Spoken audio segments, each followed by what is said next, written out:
Bueno, María, ¿has terminado? Lo primero, daros las gracias porque con toda la oferta que había hoy por ahí para poder pasar el rato, que estéis aquí para mí es un honor y bueno, y un placer, ¿eh? Algunas caras conocidas, mil gracias. Algunas alumnas que todavía tienen el valor de venir a escucharme, supongo que para criticarme muchísimo después, y se lo agradezco un montón. Gracias. Vamos a intentar hacer un recorrido por algo parecido a lo que hemos visto en las preguntas. Estamos en un momento de la historia en el que los conceptos que hace 5 minutos nos parecían, por lo menos a mí, o yo creo que a mi generación, yo creo que a todas las que estamos, nos parecían sólidos y definidos, ahora empiezan a emborronarse, ¿no?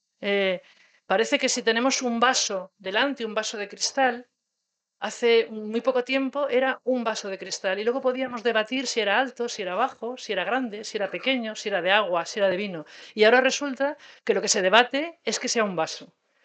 No sé si me estoy explicando. Conceptos como la palabra libertad, la palabra feminismo o la de ciencia empiezan a ser difusos y empiezan a oírse voces que hacen que al final no sepamos muy bien qué es lo que estamos hablando.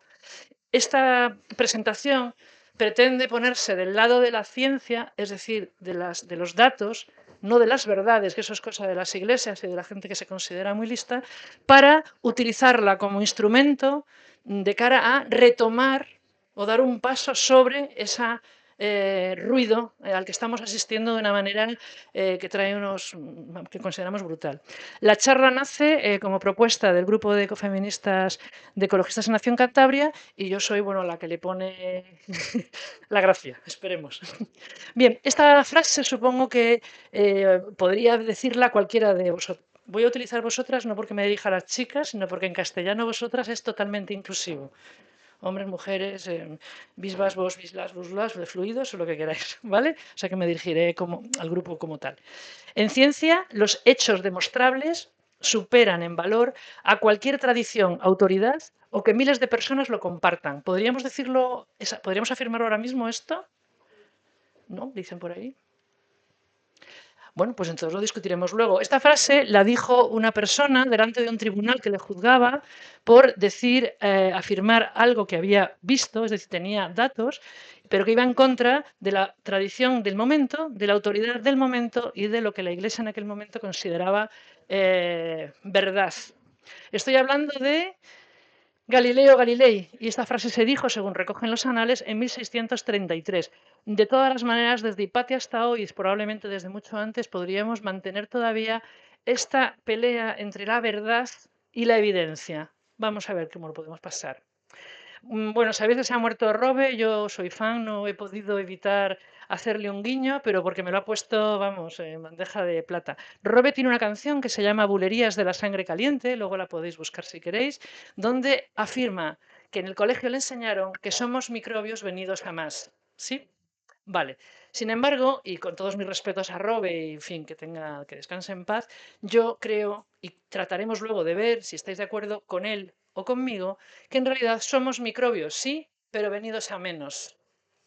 Bueno, esta es la pregunta inicial que vamos a tratar de comprender hacia hasta el final. Cada uno ahora mismo tendrá la vuestra. Si partimos de esta realidad, nuestra sociedad está distribuida, nos enseñan los rituales, la cultura, todo lo aprendemos en binario.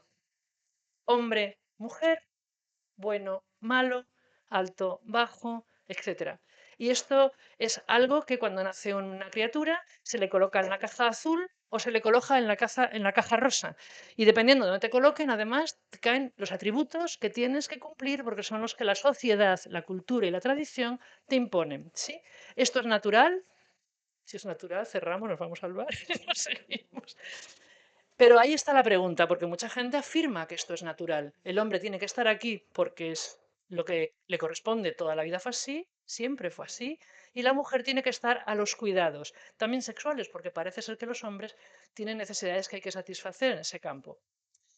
Bien, para poder debatir si esto es así desde siempre, podríamos tirar de la historia, ¿vale? Pero la historia, que nosotros podemos tirar de ella, la han escrito los hombres.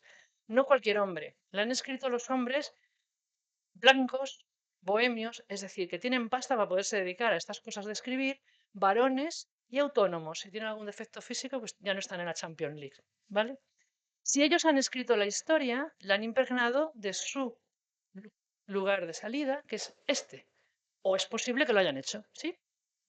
Entonces, ¿cómo podemos hacer un recorrido para responder a este planteamiento? ¿Cómo podemos hacerlo? Yo planteo hacerlo desde las evidencias científicas. ¿Desafían las evidencias científicas estas estructuras patriarcales donde la mujer ha sido borrada sistemáticamente de lo que conocemos por historia? Pues vamos a ello. Yo lo que os propongo es hacer un viaje solo de 4.000 millones de años, una nadería, ¿vale? Este es un lienzo que ha dibujado la NASA en el que se expresan tres realidades del planeta Tierra, bueno, tres momentos. El geológico-climatológico, que iría desde aquí, la izquierda, hacia la derecha, y el biológico, que iría también de izquierda a derecha por aquí. Esto no es arriba, ¿eh? Es que se ve que no les cabía. En realidad no es arriba. ¿Por qué desde 4.000 millones? Cuando se calcula, bueno, las cifras, por favor, las tomamos más o menos, ¿vale? Millón arriba, millón abajo. Hace unos 15.000 millones de años sabemos que el planeta Tierra puede haber empezado su configuración como planeta.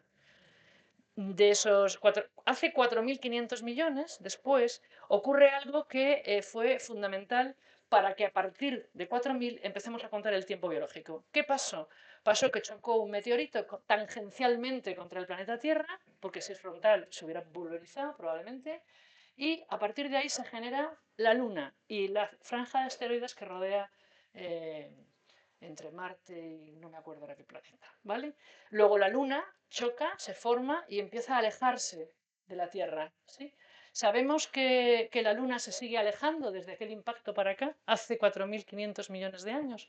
Se sigue alejando a una velocidad, dice la NASA, de 3,8 centímetros por año. Yo llevo años mirando y la verdad es que no noto nada. Pero claro, a lo mejor estoy un poco lejos, ¿vale? Fijaros cómo empezamos hablando de que el fijismo siempre fue así, ya parece que no es tal, ¿vale? ¿Por qué? Porque el dato del choque de la Luna está constatado de manera geológica, etcétera, etcétera. Bien, de los 4.500 millones de años que pasaron a los 4.000, la química y la física se relacionan. Hay movimiento de volcanes, erupciones volcánicas, la Tierra tiene una temperatura brutal comparada con la que tiene ahora, claro, si tomamos como referencia la de ahora, y sabemos que cuando hay calor, las estructuras químicas, los elementos de la tabla periódica, tienden a unirse unos con otros. Física, química, ¿vale? Hace unos 4.000 millones de años, estas uniones en una sopa, que no era agua, pero era fluido, pero parece ser que no era lo que conocemos ahora como agua, en esa sopa se dan unas condiciones tales que se forman las primeras células vivas que se encuentran en el planeta en los yacimientos arqueológicos, ¿vale? Como fósiles. A esas primeras estructuras la ciencia le ha llamado LUCA. LUCA es el acrónimo de Last Universal Common Antecessor. Yo soy muy mala en inglés. Es decir, primer antecesor perdonad, de toda la vida que conocemos. Estos activadores que dan lugar a estas primeras células, hay quien dice que vinieron del espacio, la panespermia. Bueno, eso no cambia el recorrido, ¿de acuerdo? Se puede discutir, se puede debatir, puede ser o no. Pero lo cierto es que empieza aquí el recorrido de las bacterias dentro del planeta hasta lo que podemos demostrar. Entonces, es el momento de ponernos de acuerdo a qué le llamamos vida, porque a partir de ahí decimos que hay vida y antes no la había. ¿De acuerdo? ¿Os parece? Y ahí viene una de las preguntas que salían en el test que luego tenemos que aprobar. Le llamamos viva a una estructura, no a lo que a cada uno de nosotros nos parezca, sino en ciencia se le llama vida a una estructura que cumple tres parámetros. ¿Vale? Por ejemplo, esta roca es de mi casa y me decía, perdona bonita, pero yo también estoy viva. Tengo física, tengo química, y mira qué mona soy, o sea, tengo forma, y digo, pues no estás viva porque te faltan algunas cositas para poder decir que estás viva. La primera de ellas es que no te reproduces, cariño. No haces copias de ti misma, ¿vale? Y cuando hablamos de una estructura que se reproduzca, las copias nunca son copias clónicas, siempre son copias con matices. Si nos miramos, vemos también que nosotros tenemos matices, ¿vale? Pero fijaros, este es uno de los primeros elementos, desde el primer minuto de la vida, la diversidad está presente, no la clonicidad. ¿Por qué? Pues imaginaros que esta fuera una especie, ¿vale? Especie cuadradito. Si la especie cuadradito fueran todos blancos y desapareciera la posibilidad de tener color blanco en el entorno, esta especie, ¿qué pasaría? Se extinguiría. Pero si la especie cuadradito es capaz de tener diversidad morfológica y adaptativa a cada un elemento, si falta el blanco, se extingue, pero no pasa nada, porque la especie sigue viva, ¿de acuerdo? Para seguir viva, bien, lo que ponía en el cuadradito, esta especie no evoluciona a azul, azul oscuro, azul claro. La palabra evolución es cambio, no es a mejor, ¿eh? Que parece que con lo de Darwin, evolucionar no es ir a mejor, es ir cambiando. Diversidad, ¿vale? Para poder hacer esto, una estructura viva tiene que tener un libro, una receta de vida, donde ponga cómo conseguir copiarse. Hasta ahí, claro, ¿no? ¿Conocemos más al DNA o al RNA? El DNA es el más conocido, el más famoso, el que tiene más likes, el más alto, el más rubio y el más guapo. Sin embargo, en aquella primera Tierra, hace 4.500 millones de años, ya está casi todos los científicos de acuerdo en que en realidad era un mundo de RNA. ¿Por qué? Porque si miramos aquí abajo, el RNA sería una receta y evidentemente las recetas son antes que el libro. Cuando tengo muchas recetas, haré un libro, pero en este momento de la historia de la vida lo que hacían falta eran recetas.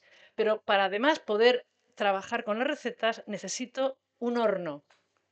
Yo cojo huevo, harina, cojo nata de la vaca, lo mezclo todo, lo meto al horno y saco un sobao. Mi abuela tenía vacas y así hacía los sobaos. ¿Pero qué pasó? Y le dio la receta a mi madre. Bien, esto sería genética pura y dura.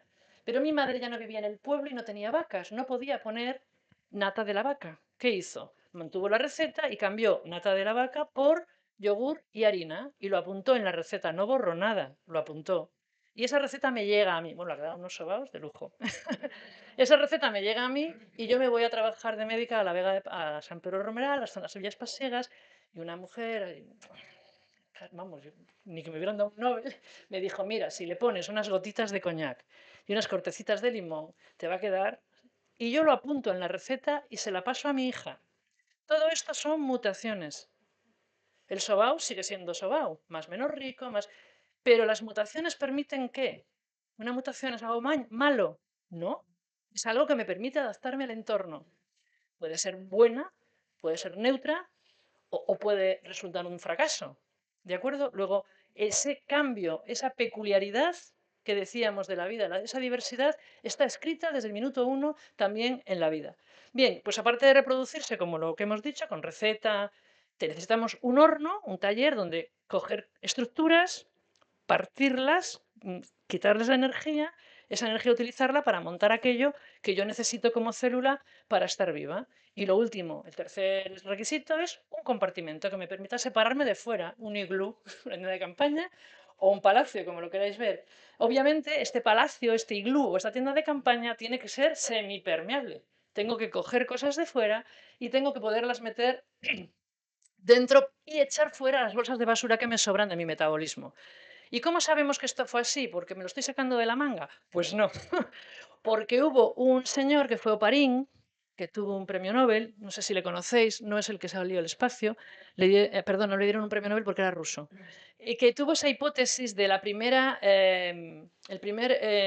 atmósfera que hubo en el planeta Tierra y lo que contenía, teniendo en cuenta los datos que recogían, por supuesto, de los fósiles. Metano, amoníaco, hidrógeno, física, química, ¿vale? Había algunas moléculas hidrofóbicas, esa especie de sopa y una cantidad de energía a cuenta de los volcanes como las que vimos cuando estalló el volcán de las islas de Canarias, que veíamos cómo salía la lava y había rayos entre ellas, ¿os acordáis? Bueno, pues entonces, este señor que hizo la hipótesis, en el 22, en el 53, 1953, antes no se sabía nada, pero esto ya lo sabemos. El alumno de Harold Urey, que este sí tuvo un premio Nobel, le planteó con 20 pocos añitos, creo que tenía 22 la criatura, de hacer el experimento de Oparín. Bueno, qué tontería, por favor. Pero como solo eran dos matraces, una batería y un poquito de calor, el bueno de Harold Huxley le dijo, anda, hijo, ve haciendo, ¿sabes? Y no marees. Para sorpresa de, por supuesto, Miller, Urey y todos los que estaban alrededor, al cabo de 2 semanas más o menos, en este matraz tomó color melocotón, mirado con electroespectrofotometría, encontraron 20 aminoácidos esenciales para la vida. No fue magia potagia. Se dieron las condiciones y por causalidad se encuentran formados los ladrillos que montados como las piezas de los Lego forman la vida. Esto fue muy potente. Quiero añadir, o como dato, que en el 53 también Rosalind Franklin encuentra la estructura del ADN en la famosa fotografía 51. Es decir, hasta mediados del siglo pasado de esto no se sabía nada. A partir de entonces sí lo sabemos, ¿vale? Bueno, así que este sería el aminoácido que se quedó que se forma en este tipo de experimento y con el que luego construimos las proteínas que conforman la vida. A mí me dijeron que nosotros veníamos del mono, no sé a vosotras. No, ¿de dónde venimos? ¿Qué os han dicho? Porque esto, vamos. Bueno, o sea que veo que no nos atrevemos. A mí me dijeron del mono, yo pues venís del mono toda la vida. No, venimos del chón, por si alguien tiene que hacer algún examen. No venimos del mono, venimos del chón, que esto dicho en Cantabria, todo el mundo lo entiende. Carbono, hidrógeno, oxígeno y nitrógeno, los elementos fundamentales para construir una proteína, un aminoácido, ¿vale? Ahora solo faltaban estos barros para encontrar una membrana y a partir de ahí ya tenemos construida una bacteria. ¿De acuerdo? Luca, el principio de la vida. En la diapositiva anterior, si os habéis fijado aquí arriba, ponía sílice, ¿vale? Si Stanley Miller hubiera hecho el experimento en un contenedor que no fuera de vidrio, no hubiera encontrado nada, porque ya se ha hecho. No hubiera aparecido nada, no se hubiera formado nada. Es fundamental la sílice para que la vida se dé. No sabían hasta hace muy poco cómo era, si me dejáis me pongo y no sabían hasta entonces por qué la sílice. La sílice sería en lo inorgánico lo que el carbono al orgánico. Hoy se ha descubierto por microscopía electrónica mucho más potente que la que ha habido hasta ahora, que en ese mismo matraz se forman estructuras huecas que pueden dar lugar a que los aminoácidos puedan estar dentro y los activadores empiecen su función de vida. Algo alucinante. Es de este año, del 25. Bueno, teníamos entonces aquí a Luca en esa primera atmósfera terrestre, ¿vale? Resumiendo, activadores toman del exterior partículas inorgánicas, las introducen, las rompen, las utilizan para reproducirse y eliminan fuera eructos y sus caquitas, ¿verdad? Sus pises y sus cosas, lo que les sobra, que ahora ya es orgánico. Y se reproducen, si os fijáis, de manera no clónica. 2-1, 2-1, ¿vale? Eso es una bacteria. El motor que tienen para hacer esto, la energía que tienen, la batería que tienen, se llama fermentación y va desde el tiempo nuestro, iría despacito, como calentar a velocidad de una vela, ¿vale?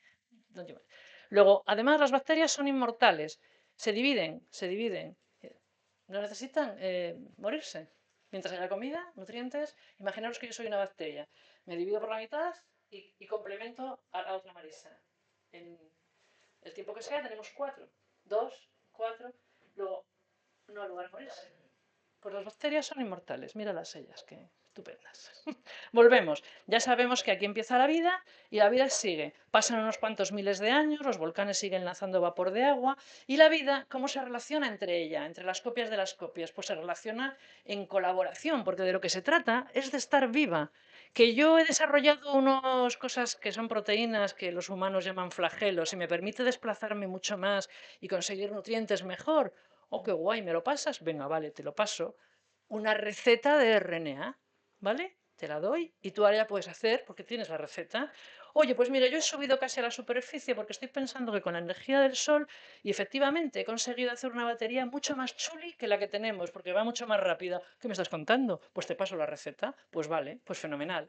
Y así se va desarrollando la vida a lo largo de miles de años.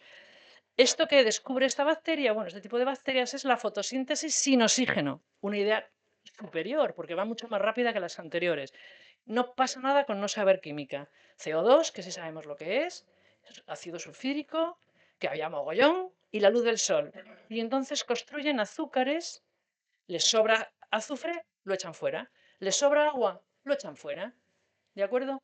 El azúcar es el invento clave de la vida, uno de los inventos clave. ¿Por qué? Porque es donde se guarda la energía, una batería que ya quisiéramos para nosotras, todo el mundo sabe que el azúcar es energético, pero es que además sacar esa energía de dentro de la molécula del azúcar es muy fácil para la vida y no genera residuos, que eso es una maravilla de las maravillas, ¿vale? Entonces, muy interesante. Desmontan las piezas, montan, les sobra, lo echan fuera, ¿vale? Y así van pasando miles de años. El agua empieza a acumularse en el planeta Tierra, no solo porque las bacterias la produzcan, sino porque va bajando la actividad volcánica, va bajando la temperatura, el vapor de agua se convierte en agua y en realidad la Tierra se convierte en Aqualandia, ¿vale? Hay mogollón de agua. Estaríamos entonces en la segunda etapa de la vida. Por tanto, la vida es materia y energía, sí, pero es sensible al entorno porque se adapta y tiene capacidad de escoger. Luego, el ambiente afecta al desarrollo. ¿Inteligencia o instinto? Los virus también están presentes ya en estos miles de años. ¿Por qué? Los virus son los correveidiles de la vida. Llevan recetas de aquí para allá, de allá para acá. Es como un pendrive. Yo si tengo un pendrive, bueno, esto no es un pendrive, nos hagamos a la idea. Si tengo un pendrive, desde el punto de vista informático, no está activo si le tengo en la mano, ¿sí? O le tengo en el bolsillo. ¿Estamos de acuerdo? Pero si le meto en el ordenador, me puede mejorar un programa o destrozar un programa. Bueno, pues esa es la misión de los virus, llevar y traer información con ninguna intención concreta, sino de ir enriqueciendo y ir reinformando a todo el mundo que está afuera. Luego ya aparecen desde entonces. Por cierto, ¿están vivos los virus? ¿Les podemos decir que es una estructura viva? ¿Por qué? No lo oigo, pero seguro que tenéis razón. ¿Por qué? Quien ha dicho que no, que se manifieste.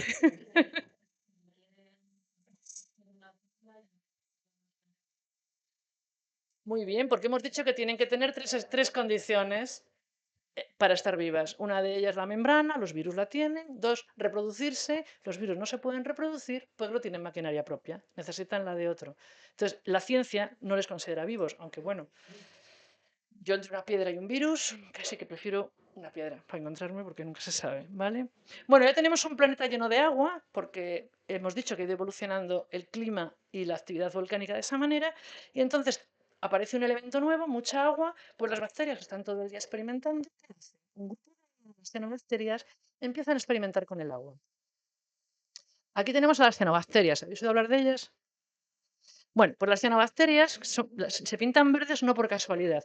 Experimentan con este nuevo elemento y toman el pigmento que ya prácticamente estaba desarrollado, el centro del sol que sigue ahí, el agua que hay mogollón y el dióxido de carbono que sigue estando ahí también, ¿de acuerdo? Desmontan y montan sus carbohidratos, ya hemos dicho que es fundamental, y les sobra en esta reacción, en vez de azufre como en la anterior, oxígeno. ¿Qué hacen con él? Lo echan fuera.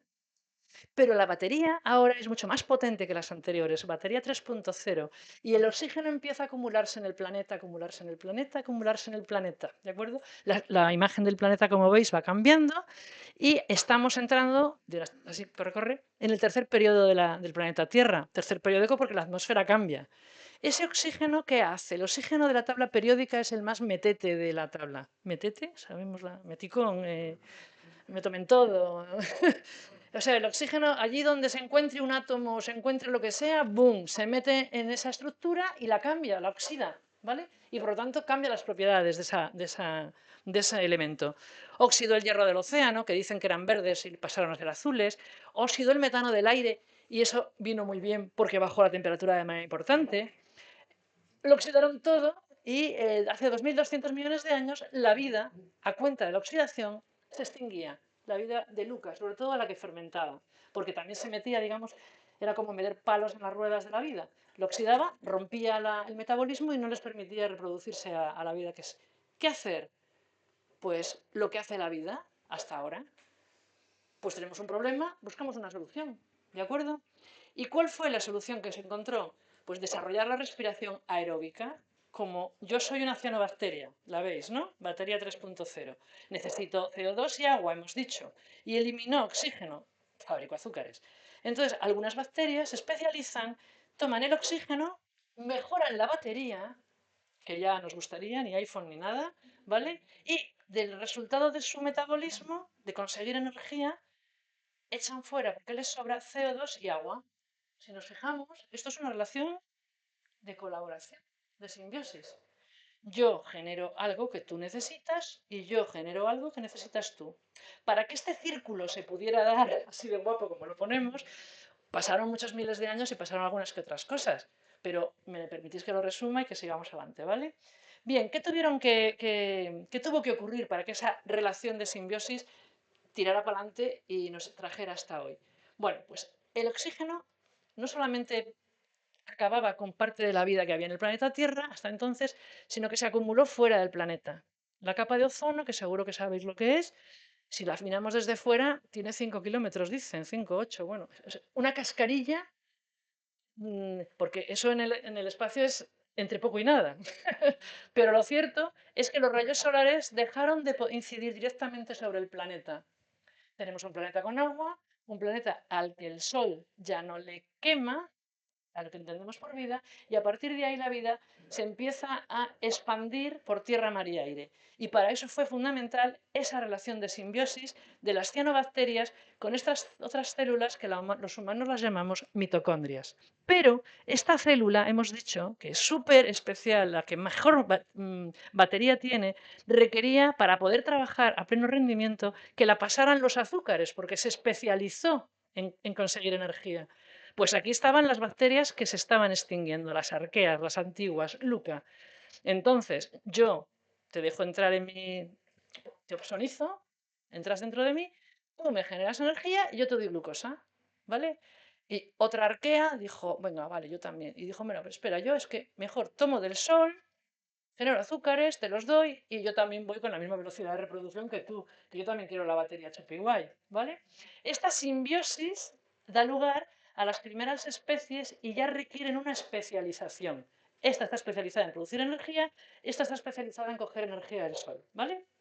Por lo tanto, las especies, esa relación cubre carencias de una especie con el aporte de otra y genera una nueva forma de vida. ¿Qué quiere decir? A mí me lo enseñaron en el colegio, no sé a vosotras.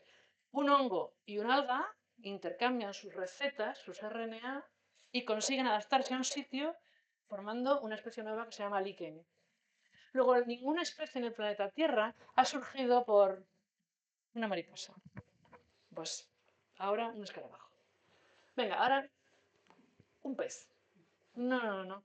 Todas van surgiendo con la misma distribución de necesidad del exterior y adaptación. Yo te cambio, tú me das, yo me especializo, yo tomo, yo dejo, yo me extingo, no valgo para nada, no pasa nada, la vida sigue. Por aquí siguen los animales y por aquí siguen los vegetales, con el tiempo, por supuesto.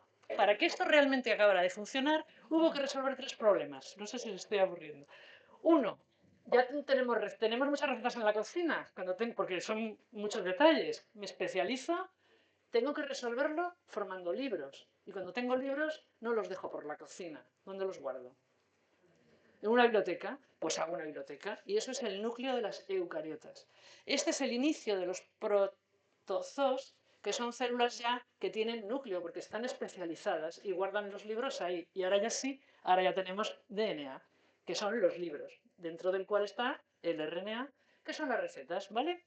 Bien, esto sí o sí, no se podía haber montado de otra manera. La creación del núcleo es inevitable ante la proliferación de pluricelulares.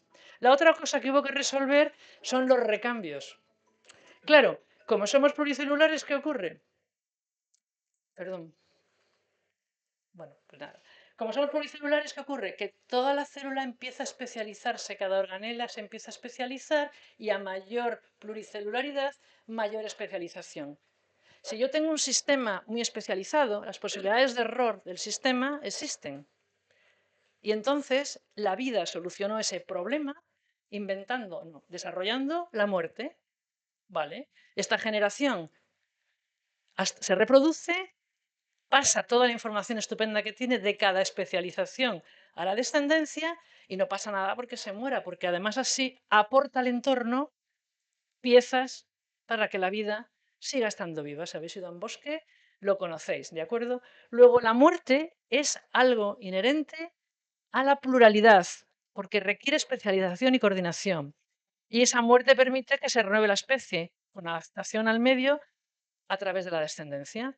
Y por último, bueno, esta es la biosfera que estamos aquí, la cuarta etapa que conozcamos. Y otro problema que hubo que resolver, y es el último, es el de la reproducción. La reproducción, perdón, la reproducción sexual, asexual, me divido, me divido, me divido, me divido, ya no vale por la especialización. ¿Pudo ser de otra manera? Sí, pero aquí se desarrolló la reproducción sexual.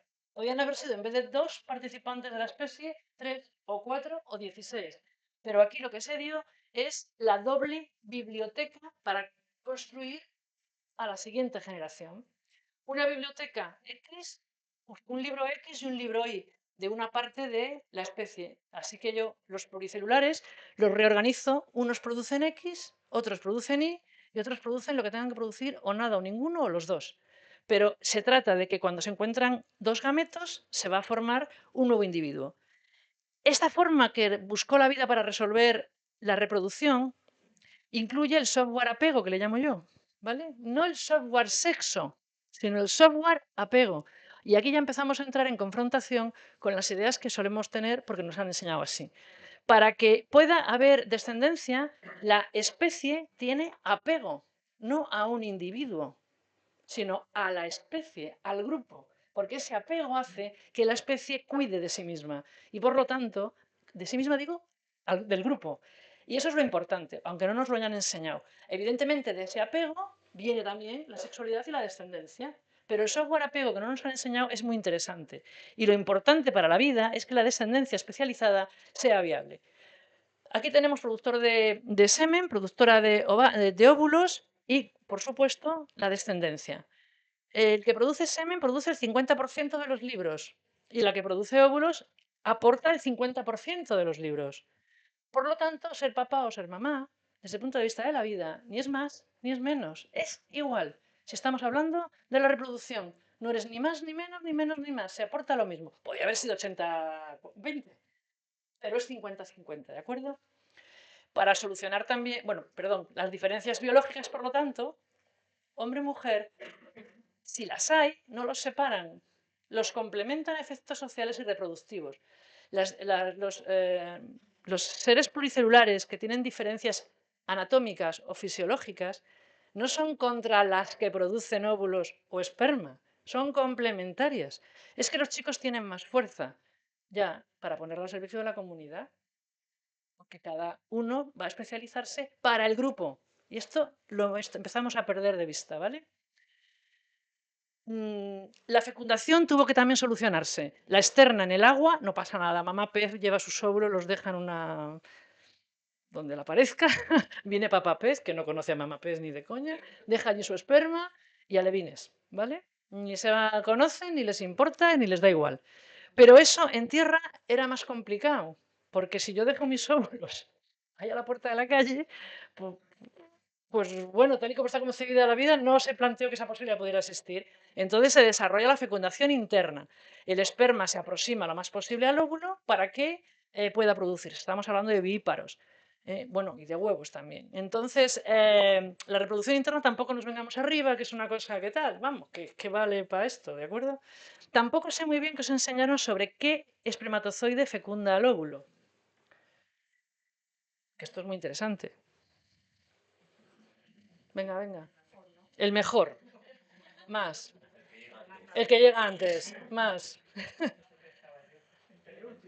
No, el último, bueno, pues una opción. La pregunta es, para que hablamos ya de humanos, ¿vale? En nuestra especie, para que un productor de espermatozoides, lo que nosotros llamamos un muchacho, un señor, un varón, sea fértil, no estéril, fértil, tiene que tener por eyaculado un mínimo de ¿cuántos millones de espermatozoides? 40 millones de espermatozoides. Y digo yo, ¿eh? Sin acritud. Si es el que llega el primero, ¿para qué 40 millones? ¡Qué derroche! No, 2, 3, 100. Vale, 1000. Pero 40 millones.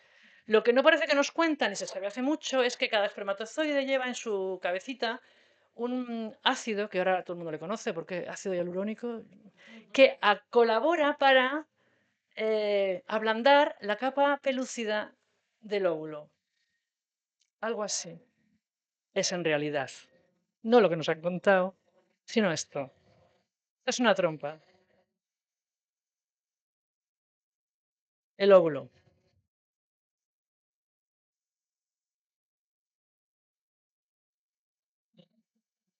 El último.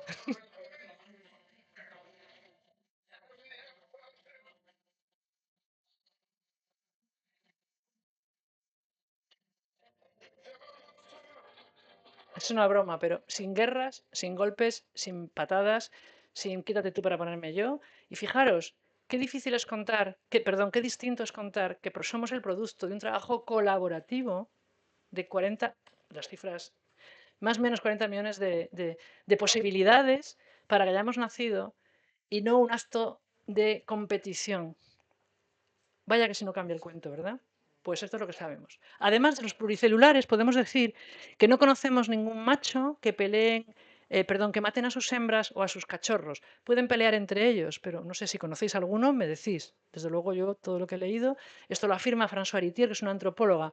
No hay ningún macho en el mundo conocido de la vida que mate a sus hembras de manera sistemática o que mate a sus cachorros. No, mata a los de los demás. Pero los de ellos no. Bueno, hay una especie, la humana. La vida es diversa, lo estoy diciendo desde Luca, es diversa. La homosexualidad que llamamos nosotros es una forma de software de apego que está en todas las especies. Se sabe hace muchos años, desde el siglo pasado, pero no nos lo cuentan. No tengo ni idea de por qué. Pero están descritas más de 500 especies porque se sabe, o lo dicen los botánicos y los biólogos, que ayudan a mantener la salud de la población de la manada. Y además pueden ocuparse de otras tareas mientras algunos están criando. Sabemos también que hay más de 500 especies que cambian de sexo cuando son adultos. Por ejemplo, este famoso pez que todo el mundo conoce, ¿vale? Sabemos que la heterocromía es algo absolutamente abundante, natural en la naturaleza. No es ninguna rareza. La palabra rareza la ponemos nosotros. Si se desarrolla y tiene descendencia, pues tira para adelante. Si no se tiene descendencia, pues... Y además, fijaros en vosotras mismas. Somos heterocrómicas todas. Incluso hay gente que tiene un ojo de un color, otro de otro, el pelo es de un color, yo soy más alto, yo soy más bajo. Sin embargo, no percibimos todas las diferencias porque nos educan para estar en binario siempre. Alto, bajo, y los que no son ni altos ni bajos, quítalos. ¿No? O, por ejemplo, mariposas y otros tipos que desarrollan rasgos masculinos en un lado y femeninos en otro, o lo que nosotros conocemos como hermafroditismo, ¿vale? Es decir, a la naturaleza lo diverso le mola, a la humanidad no. Bueno, pero esa es una frase que es mía, vamos a ponerla científica, ¿vale? La presión cultural quiere que el género sea binario, pero la naturaleza se empeña en que no es así. Y esto lo podemos encontrar en el libro de Hembras, que está publicado en el 25. Bueno, luego si queréis os doy la. Finalmente podemos decir, o puedo afirmar, que todo lo vivo, unicelular o no, comparte el mismo código genético, los mismos libros, aunque sean libros con diferentes... unos son de historia, ¿sabéis? ¿No? Los libros no son todos iguales, pero son libros. Y también lo esencial del metabolismo. Todos funcionamos porque tenemos otros seres vivos al lado que están funcionando para que todos podamos funcionar. Es decir, el ecosistema es fundamental para el soporte de la vida. Todo lo que hay en un ecosistema, desde los gusanos, las arañas, las cucarachas o las ratas, ha dicho rata, todo es fundamental para que podamos seguir vivos. Y en ese camino de ecosistema no se han perdido las bacterias. Las bacterias siguen estando dentro de nosotros manteniéndonos saludables y vivos. Es decir, somos envoltorios de bacterias, ¿vale? ¿Qué función tienen? Pues nosotras las alimentamos está en nuestro aparato digestivo, bueno, y en las puertas del cuerpo, y ellas lanzan fuera en nuestro intestino sus caquitas y sus eructos con sustancias que nos mantienen sanas. Si nuestro microbioma no produce lo que tiene que producir para mantenernos sanos, enfermamos. Y esto cada vez lo estamos comprobando mucho más, con enfermedades que no son digestivas, sino que son de cualquier parte del órgano, porque el cuerpo no tiene compartimentos estancos. Se habla de que el autismo está relacionado con el tipo de bacterias. Vivimos en un mundo en el que cada vez limpiamos más y perdemos microbiota, morreamos menos, con perdón, y perdemos microbiota. Bueno, de eso hablamos luego. Volvemos si os parece, hemos visto a Luca, fotosíntesis sin oxígeno, fotosíntesis con oxígeno, agua, agua, agua, la locura del Cámbrico, pluricelulares por todas partes y el desarrollo de los dinosaurios. Los huevos era la reproducción en ese momento, ¿cómo se dice ahora? Cuando es guay. Lo más chuli, ¿cómo se dice ahora? Es que ahora hay palabras en inglés que yo... Lo más cool, gracias. Lo super cool hace 66 millones de años eran huevos. Pero vaya por Dios, vino un meteorito y que tapó el chispo.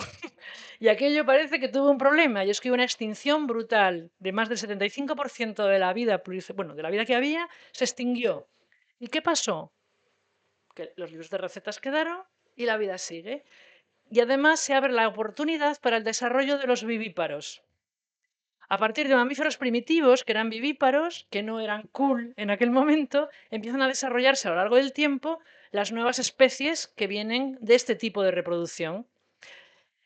Bueno, este es un paradigma, nadie hemos caído en que nos está contando él solo con mirarle de qué va la vida, ¿vale? Pero fijaros que no hay cambio en la cuestión, es decir, seguimos teniendo los mismos elementos, seguimos siendo parte de lo mismo y seguimos respondiendo al mismo esquema de vida, en ecosistemas, en colaboración, en supervivencia y en adaptación al medio, ¿vale?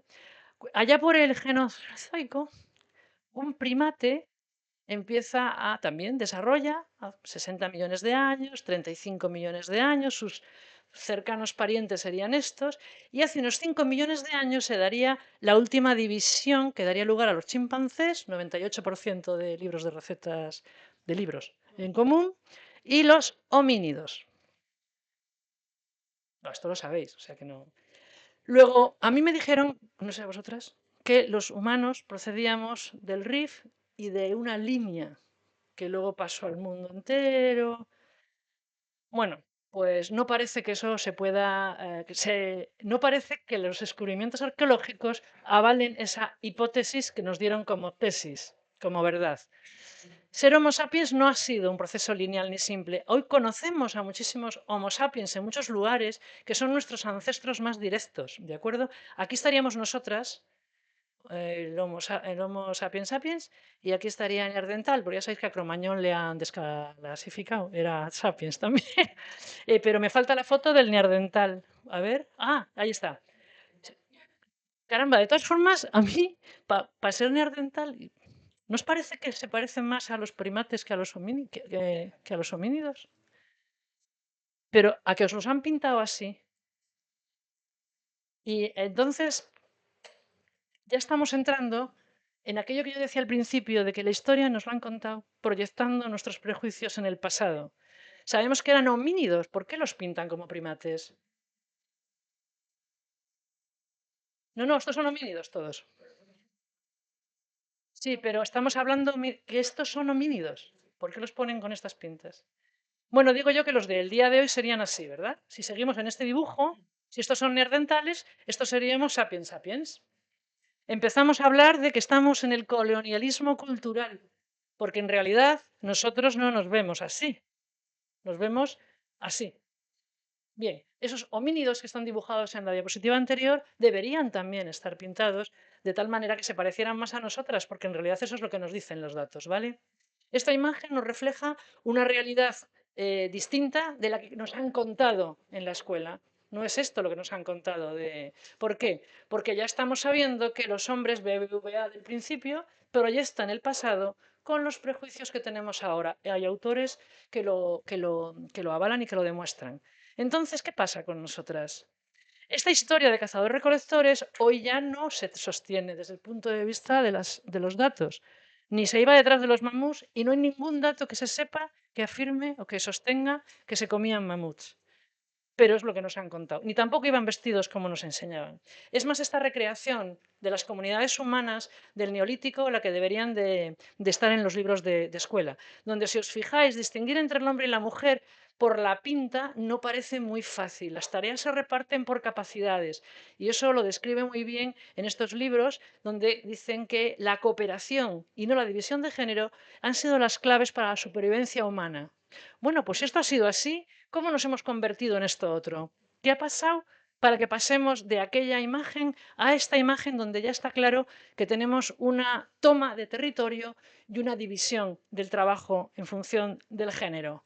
Bien, podríamos ponernos a debatir, pero sí parece que todo el mundo se pone de acuerdo en que cuando se acumularon excedentes con el cultivo, no se acumularon excedentes para todo el personal, sino que empiezan parte de estos pobladores a quedarse los excedentes, inventan la propiedad privada, esto es mío y esto es mío, y para sostenerlo con respecto a los de fuera, se convierte en sagrada. Las religiones tienen un papel importante en todo esto. Y así le hacen un derecho de los que se quedan con la propiedad. Sí, pero para ello hay que imponer relaciones de dominio y subordinación. Han nacido la religión, perdón, la nación y los roles de género. Bien, esto no ocurre de un día para otro.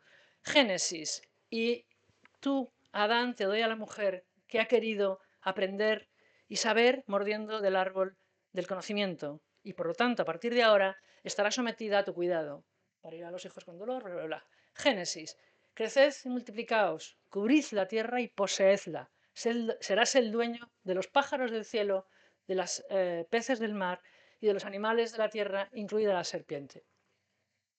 Las cosas van pasando con el tiempo, manteniendo esta cultura, y se va imponiendo ese androcentrismo, donde los hombres son la especie superior, la cúspide de la evolución, el planeta es el centro del universo, pobre Galileo, nuestro Dios es el único verdadero, los demás son mitos, y con el androcentrismo, el antropocentrismo. Las especies del planeta dependen del hombre y puede hacer con ellas lo que le plazca, porque así se le ha concedido. Y todo ello se resume en la palabra patriarcado. La mujer pasa a ser una servidora más de la opinión, decisión o gusto de los varones. Todo esto se perpetúa mediante instituciones, normas sociales y mecanismos de socialización como los rituales. ¿Qué ocurre? Que todo el mundo no le pareció bien. Pasan los años y hay quien no está de acuerdo, ¿vale? Porque hay gente que dice que todas las personas deberían de ser iguales en derechos y deberes y según sus capacidades. ¿Quién dijo esta frase? No hace tanto. Ahora os lo cuento. Pero la podíamos decir cualquiera de nosotras, sobre todo las chicas.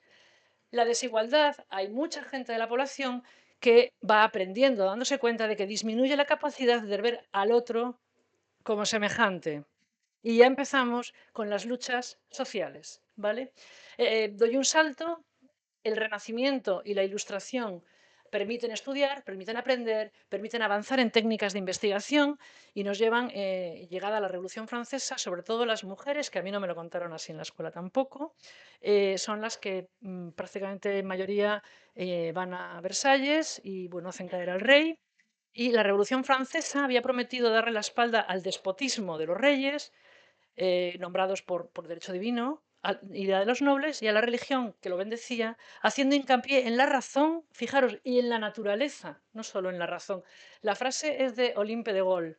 Sin embargo, cuando se forma la primera asamblea, no hay ni una sola mujer en ella y se hace una declaración para hombres BBVA. Es decir, se mantiene la esclavitud del resto de los varones, las mujeres siguen sometidas y la Revolución Francesa, que efectivamente desmonta el poder de los reyes divino, sigue teniendo el mismo problema que ha tenido hasta ahora de dependencia con el varón. Rousseau, el hombre debe de ser fuerte y activo, la mujer débil y pasiva. Olimpe escribió los derechos de la mujer y de la ciudadana, incluyendo la naturaleza, porque entendía que esos derechos eran para toda la humanidad, no solamente para los productores de esperma. ¿Y qué pasó? Pues que la cortaron la cabeza. Y si vais a la historia veréis que dice, por haber incumplido sus tareas de mujer, fue condenada a tal. Esta ejecución, que es en el siglo XVIII ya, de nuestra era y en nuestro entorno, no solo marca el final de la vida de esta mujer, sino que marca el comienzo de una reacción política contra las mujeres. Ya no solamente en casa, sino también política. Podemos discutir si fue ahora o más adelante, pero esto sí que fue importante para esto. ¿Vale? No obstante, el Renacimiento y la Ilustración nos siguen trayendo capacidad de investigar nuevos elementos, se sigue investigando y se siguen aprendiendo cosas. Pegamos un brinco de 100 años y nos vamos a 1858. En este año, bueno, todo el mundo conoce a Darwin. ¿Hay alguien que no lo conozca? Y a Alfred, a Wallace. ¿Cuántos, cuántos le conocéis? Una, dos, tres. Bueno, lo normal o habitual es que no le conozcamos porque no nos han hablado de él. Pero, en fin. Sin embargo, los dos hacen un artículo y proponen a la comunidad la teoría de la evolución de las especies que yo os he contado. ¿Vale? 1858. Los dos eran ingleses, los dos eran anglosajones, eran blancos, eran varones, estaban en la Champions League y además, al año siguiente de publicar este libro, la familia de Darwin le dice, déjate de tonterías, publica la evolución de las especies, que este muchachito te va a comer la tostada. Y así fue. En el 59, Darwin publica el libro de la evolución de las especies, que seguro que todo el mundo le conoce. A raíz de ahí empieza lo de que la supervivencia, vale, aceptamos pulpo, vale que a lo mejor esto que no lo podemos negar porque las evidencias son abrumadoras en el libro, pero la supervivencia no es del más apto, sino del más fuerte. Y esto le venía muy bien al inicio de la industrialización anglosajona. Finales, estamos en el siglo XIX, ¿vale? Estamos en el siglo XIX. Hubo, no solamente Darwin publicó la teoría, o sea, la evolución de las especies, sino que publicó también El origen del hombre, no sé si le habéis leído, en 1871. Y en él dice, el hombre es más valiente, combativo y enérgico que las mujeres, tipo ruso. Y tiene una genialidad más inventiva. No aportó datos, pero lo dijo. Su cerebro es absolutamente más grande, pero no midió ningún cerebro, ni tampoco hizo una relación entre el tamaño de un cráneo con relación al cuerpo, que es como se miden los órganos, ¿de acuerdo? Por lo tanto, sí lo dijo, pero sin datos. No obstante, en aquellos años, esta mujer, que no sé si la conocéis, Antoinette Blackett, no la conoce nadie, escribió un libro apostillando todas las teorías de Darwin, desmontándolas. Libro que, ¿alguien le conoce? Yo tampoco. Como vamos viendo la historia, ya nos va contando lo que nos cuenta, pero no todo lo que va sucediendo, ni todas las aportaciones que se van encontrando. Estamos a finales del siglo XIX, empieza el siglo XX, 1902. Pedro Kropotkin, ¿le conocéis? El apoyo mutuo. Es que se va a Siberia, observa lo mismo que Darwin y dice, pues es verdad, sí, sí, se confirman las teorías, pero aquí de fuerza nada. Yo lo que veo es que las especies cooperan, colaboran, se ayudan y escribe el apoyo mutuo. Y en el 26, Konstantin Berezovsky publica la teoría de la simbiogénesis, que también espero que os la he contado y que de alguna manera hayáis entendido cómo unas especies se mezclan con otras. ¿Conocéis a Konstantin Berezovsky y el libro de simbiogénesis? No, bueno, eran rusos, hablaban en ruso, estaban en Rusia. Mira qué años, ¡ja! Que les den, nada, nada. Estos al ostracismo intelectual. Sin embargo, las mujeres también en aquella época, burguesas, blancas, anglosajonas, empiezan a reivindicar los derechos sociales. En este caso, empezaron por el voto, ¿vale? Empiezan lo que llaman las olas del feminismo. Y en el 60 del siglo XX, en 1900, en los años 60, esta mujer, Lynn Margulis, toma las teorías de estos dos señores, por muy rusos que fueran, por cierto, ella hablaba castellano, y en el 67 consigue que la publiquen, después de 17 rechazos, un libro sobre la teoría de la simbiogénesis, pero con datos obtenidos en los laboratorios. Y demuestra cómo las mitocondrias son bacterias, las de todas las células que tenemos, los cloroplastos son bacterias adaptadas a las células, las fimbrias y esas proteínas también son espirilos que se han adaptado, etcétera, etcétera. ¿Vale? Y afirma que la vida es una unión simbiótica y cooperativa que permite triunfar no al más fuerte, sino a todos los que se asocian y se adaptan al entorno. 1967. No obstante, si tenemos que poner una foto del siglo XX, yo creo que coincidiréis en que esta foto más o menos representa más o menos la media. Y siempre en nuestra cultura, ¿sí?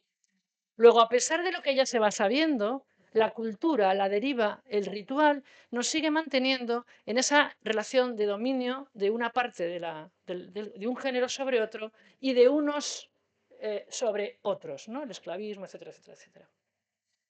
También en los 60, que fueron unos años fantásticos. Los 60 son del siglo XX lo más de lo más de lo más, como podéis ir viendo. Además nací yo. Entonces, forever. Vale, pues ya no es queremos el voto, no, no, es que queremos que haya un respeto y un reconocimiento de que todas las personas, sean como sean, tienen que tener los mismos derechos y las mismas obligaciones. ¿Vale? Además, también en los 60, Rachel Carson publica Primavera Silenciosa.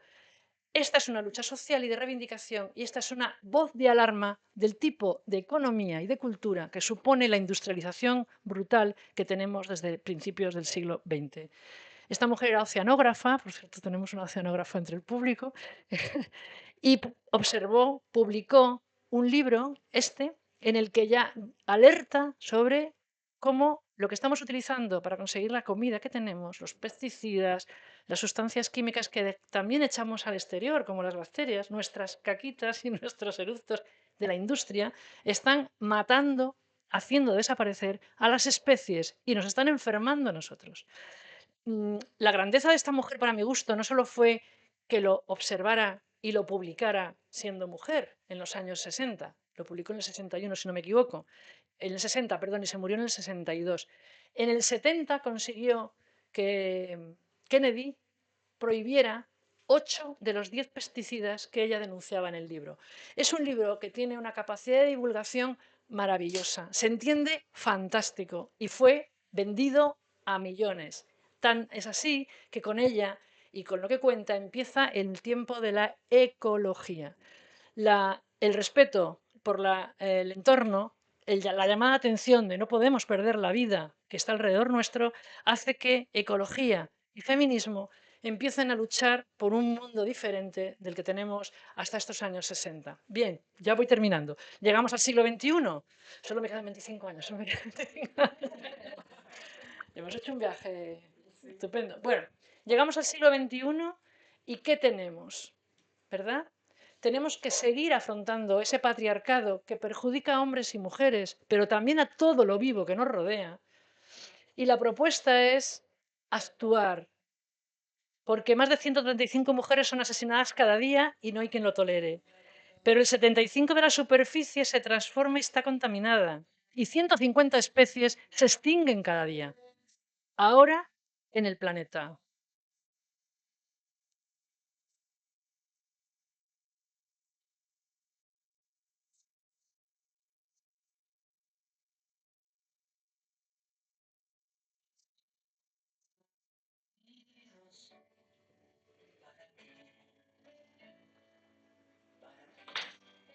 El Puntal, 2025.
Bueno, pues muchas gracias por vuestra atención. Luces, por favor, y ponemos. ¿Queréis hacer una foto al QR para biografía y el blog? Pues lo podéis hacer. Y ahora pues lo que me queráis.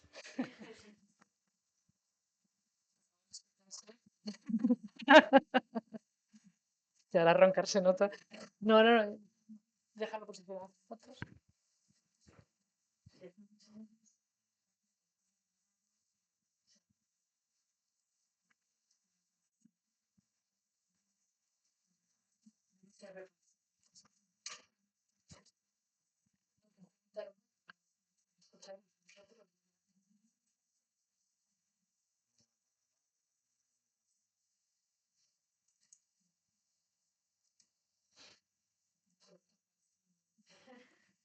La alumna que dice.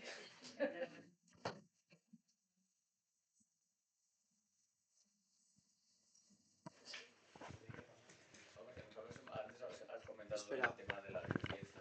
Si puedes repetir la pregunta. Ah, sí. Que antes hiciste un pequeño comentario sobre el tema de la limpieza, ¿no? De esa esterilidad, ¿no? Entonces, ¿qué nos puedes comentar con ello? Pues yo es una guerra que tengo con estas dos señoras que están aquí, que tanta esterilidad. A la que tienes a la derecha, Ya. me empeñé. En fin. Entonces, que nos hables un poquito de estas cosas. A ver. Yo creo que sí que vivimos en un mundo como muy pulcro, muy esterilizado, pero La evidencia nos enseña que el miedo que teníamos a las enfermedades infecciosas que le tenían nuestros abuelos y nuestros padres, mi generación ya no, porque en los 60 también ya se desarrollan las vacunas y los antibióticos. Luego somos una generación a partir de los 60 que nadie se le ha muerto nadie de enfermedades infecciosas.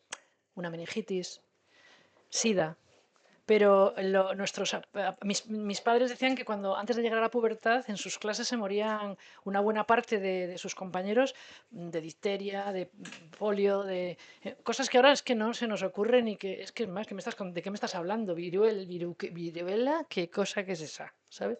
Pero se moría la gente, no llegaba a desarrollarse. Entonces, cuando se descubren las bacterias, los virus, en fin, los microorganismos, y empezamos a saber que son los responsables de esas enfermedades, entramos en el pánico y nos ponemos a limpiar todo tipo de bicho viviente. Eso para una mesa de un trabajo como el que tiene ella, que es en el laboratorio, hay que tenerlo estéril, desde luego. Pero en lo cotidiano, la experiencia hoy nos demuestra que tenemos que tener relación con la microbiota que nos rodea porque porque nos hemos desarrollado a la vez y nos complementamos. Eso no quiere decir que comamos mierda, pero tampoco es necesario utilizar la lejía para todo. Es decir, un poquito de limpieza, de pasar el paño, limpieza, no ni desinfectar, ni dentro de una cosa común, está bien.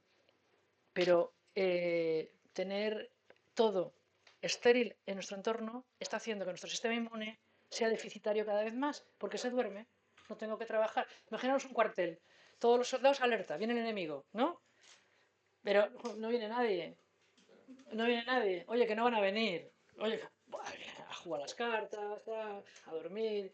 Y cuando viene el enemigo te pilla fuera de lugar. Hoy sabemos que eso es así. Por lo tanto, lo recomendable, vuelvo a decir, no es ir con las manos. Vengo de la calle, me lavo las manos, pero luego no necesito estar pasando la lejía.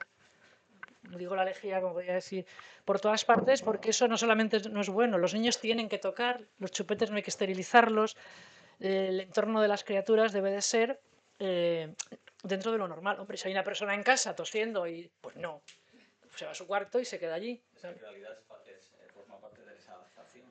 Hombre, claro. Esa convivencia, esa simbiosis, ¿no? Con nuestro entorno. ¿No? Sí, sí, sí, de hecho. Yo intento vivir de manera más darwiniana, ¿no? Yo diría así, ¿no? Convivir, ¿no? Bueno, yo a partir de ahora más marguliana. Bueno. Venga, va, hazme ese favor. A nivel alimenticio también, ¿no? Igual. Comemos muy seguro, pero yo creo que cada vez menos sano. Cada vez menos sano. Y lo estamos pagando. No es que lo veas. Es que estamos pagándolo con enfermedades inflamatorias, con enfermedades autoinmunes y con cáncer.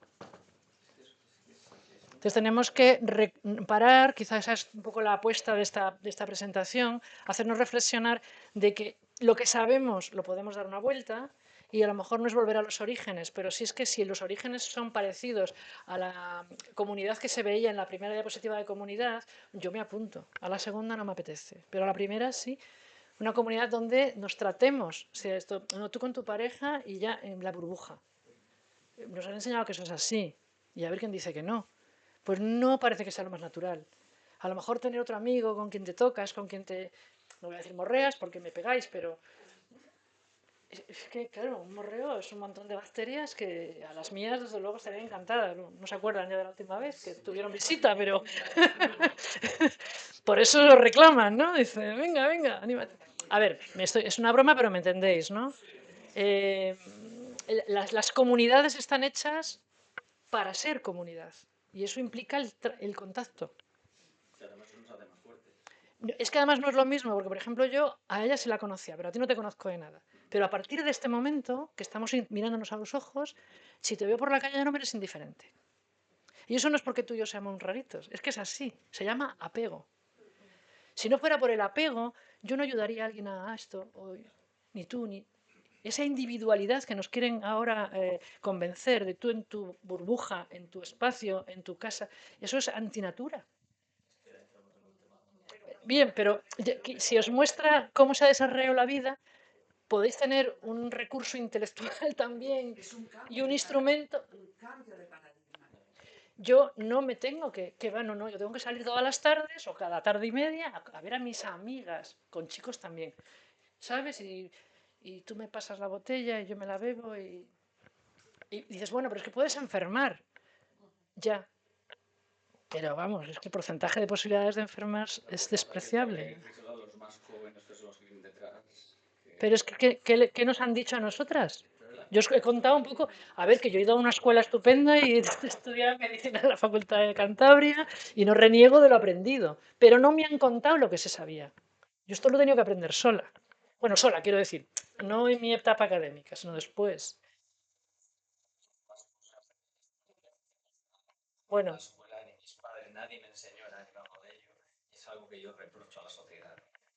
software apego. El software apego viene con el pluricelular, con todos. Pero es que los jóvenes que vienen tampoco se les están... No, porque es que ahora... Pero ahora tienen un problema además añadido, que son las pantallas. Eso te iba a decir yo, el móvil. Las pantallas están haciendo todavía mucho más grave la ruptura con lo natural. Nuestros chicos jóvenes no saben lo que... Tengo una amiga que es logopeda aquí en Santander y Inma, y decía, hace tiempo, ya decía, hace tiempo decía, estoy horrorizada. Claro, ella decía, a ver, la leche viene de la logopeda vaca, ¿no? Para hacerles del Tetravic. ¿Pero cómo? Sí, sí, sí, en el Alisal. Aquí en Santander, no en... Entonces, nuestros jóvenes, yo cuando era hasta los 18 años, cogíamos los fines de semana y bajábamos a la bahía, que no íbamos tampoco a Pernambuco, no cogíamos aviones ni coche, que mi padre no tuvo coche hasta que yo tuve 15 años. Bajábamos a la bahía con esquilero, las rocas, las esquilas, los cámbaros, nécoras, centollos, ningún problema, les teníamos miedo porque tenían las patas así tan grandes, ¿verdad? Y nos los llevábamos a casa para comerlos, no para jugar con ellos, ni para ver si les tira... O sea, no... Y mi padre decía, no, no, las lapas. Mi padre decía, no, no, ese no le cojas, que es pequeño, para dentro de 4 o 5 mareas. Pero hoy, y jugábamos entre las rocas. Oye, yo no soy del Pleistoceno, vale que soy mayor, pero... Erizos con mi padre en la maruca, o sea, Caracolillos. y caracolillos, y las lapas eran como las ostras. Pues mi padre decía, las lapas no, que son duras. Los muergos para pescar panchos. Pero es que ahora vamos a la bahía y no hay nada. Los chiquitos no bajan a jugar a la playa. A la playa bajan a ponerse al sol. Fijaros qué desastre. Las rocas que había en toda la Magdalena tenían vida. Y de esa vida jugaba el papel biológico per se, pero luego también te aportaban proteínas, ¿no? Y tiempo de recreo y aprendizaje. No ibas a otro sitio, te ibas allí con la... Ahora los chiquitos no pueden. Pero es que además nos lo han cambiado por arena. ¿Y qué hacemos en la arena? Nos tumbamos. ¿Cuántas horas? Más de 2, más de 3. ¿Y qué conseguimos con eso? Ponernos una radiación en el cuerpo que está acelerando el diagnóstico de cáncer de piel que ya ha bajado a 30 años. Pero ¿cómo es posible que vayamos a tumbarnos al sol? Si nuestros bisabuelos no se tumbaban al sol no es porque fueran gilipollas. Tampoco tendrían datos. Pero ¿sabían que el sol directo... Eso es lo que nos han contado, pero a lo mejor tenían más tiempo libre que tú y que yo, ¿eh? Cuidado. En la costa, huían de la costa. Consideraban el mar Un sitio para vivir. Eso que nos han contado de que somos la generación que mejor vive, le viene muy bien a los que viven de lo que nosotros trabajamos. Pero a lo mejor nuestros abuelos no vivían ni tan mal, ni trabajaban tanto. En fin, yo no puedo jurarlo porque cuando miramos la historia, pero lo de ahora de 12 horas diarias de estar poniendo cafés, si lo levantara la abuela cualquier abuelo nuestro, a lo mejor le daba un guantazo.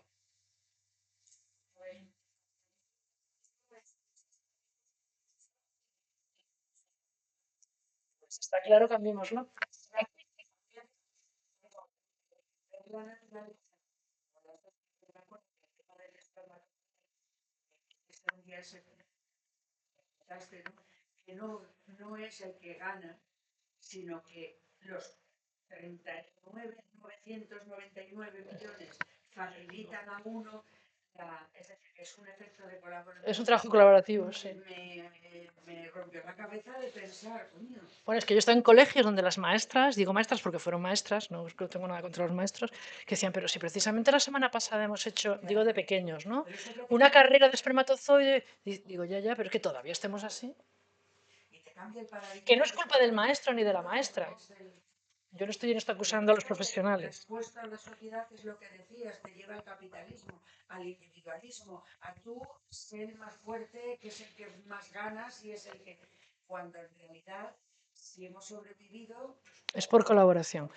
La caja rosa y la caja azul son dos cárceles en las que ninguna de las partes está cómoda, porque todos los varones están cómodos con el rol que les adjudican y les obligan a tener. La respuesta normalmente es que no, no sé que hay varones que lo digan. Todas las mujeres están cómodas y encantadas en la caja rosa. ¿Y qué hacemos con el 2% más o menos de intersexuales que nacen? Porque no son errores de la naturaleza, porque son aquí y en Pekín. Quiero decir, no es condicionado. ¿Qué hacemos? ¿Conocemos pelirrojos y pelirrojas? ¿Alguien no conoce a ningún pelirrojo? ¿Y cuántos conocéis a un intersexual? ¿Cómo es posible que siendo una proporción similar unos no se conozcan y otros no tengan ningún problema de salir a la calle? Bueno, en nuestro entorno, que también hubo épocas que decían que eran, pues están viviendo una vida que no les dejamos que vivan. Es decir, lo binario en la naturaleza no se da.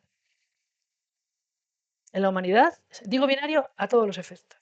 En la humanidad nos la imponen, pero en la naturaleza no se da. Y deberíamos de pensar que somos naturaleza. Claro, si pensamos que somos hijos de los dioses, se acabó el discurso.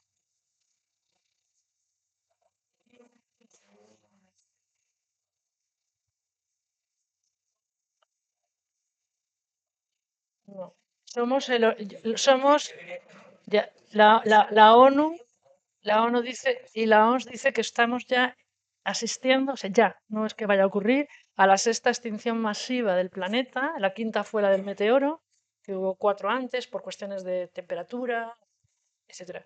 Yo soy una humilde médica y no tengo la bola mágica, ya me gustaría, pero si seguimos al ritmo que vamos, no podemos sostenernos vivas las personas si desaparece el entorno. Ya no voy a decir las personas.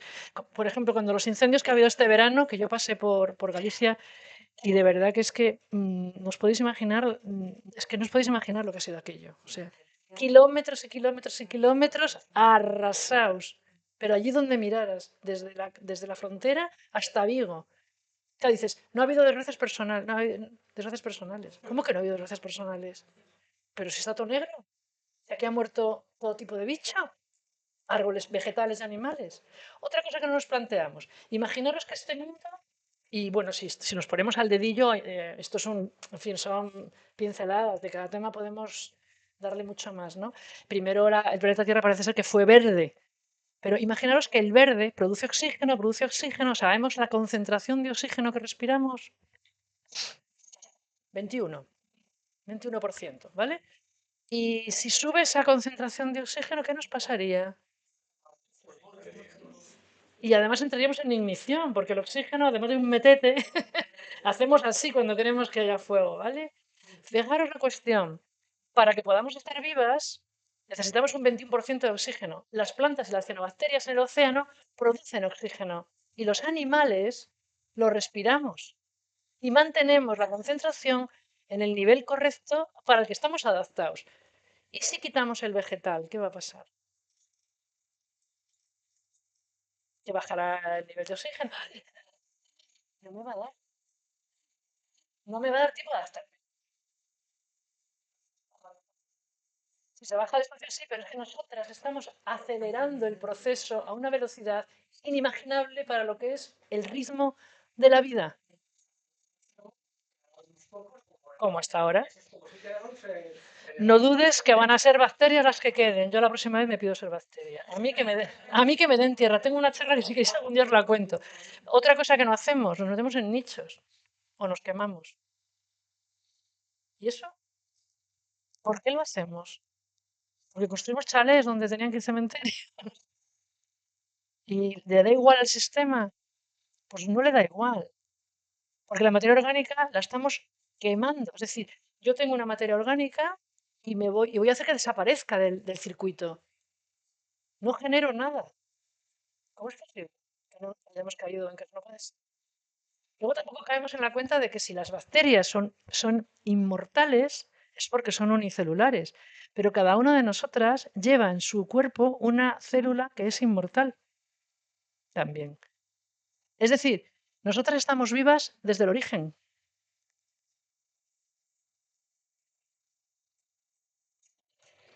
Yo soy un espermatozoide de mi padre y un óvulo de mi madre, que estaban vivos, ¿vale? Pero es que además soy el óvulo y el espermatozoide de mis abuelos, y de los abuelos de mis abuelos, y de los abuelos de los abuelos, de los abuelos de mis abuelos, ahí va que somos primos. No entendemos que efectivamente somos inmortales y que la eternidad existe, pero no es la que nos han contado. Entonces, yo no transmito mis óvulos, no pasa nada, porque eso es irrelevante. Nacen criaturas, ya está. Tú te mueres y sigues participando del ciclo, pero te tienen que dar tierra. Ya lo decía mi padre, a mí darme tierra. Y yo decía, "Uf, qué pesado". El pobre está en un nicho, ¿no veis lo que yo lloro? No porque se haya muerto que también, pero es que le tengo en un nicho. Es decir, vale, ese es otro tema que también, ¿por qué en este país damos pluses al fomento de la natalidad? ¿Hemos perdido el Oremus? Que no digo yo que haya que matar a los niños cuando nacen, no.